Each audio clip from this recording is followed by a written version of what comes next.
ఒకప్పుడు రెయిన్బో అడవి అనే చాలా అందమైన అడవి ఉండేది. ఆ అడవిలో ఉన్న అన్ని జంతువులు మంచి స్నేహితులు. బాలు ఏనుగు పెద్దదైనా చాలా దయగలది. మిదు చిలుక రంగురంగులుగా తెలివైంది. చిక్కి కుందేలు చిన్నదైనా ఎంతో ధైర్యవంతురాలు. ఒకరోజు ఉదయం అడవి చాలా విషాదంగా కనిపించింది.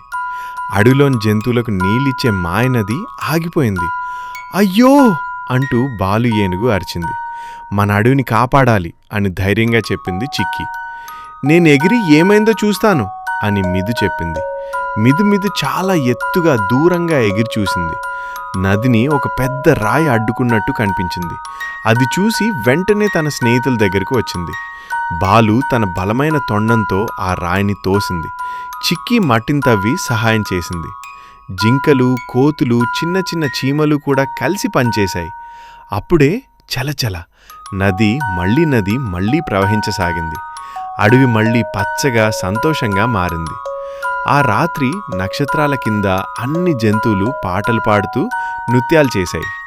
కథ యొక్క బోధ: స్నేహితులు కలిసి పనిచేస్తే ఏ సమస్య అయినా పరిష్కరించవచ్చు.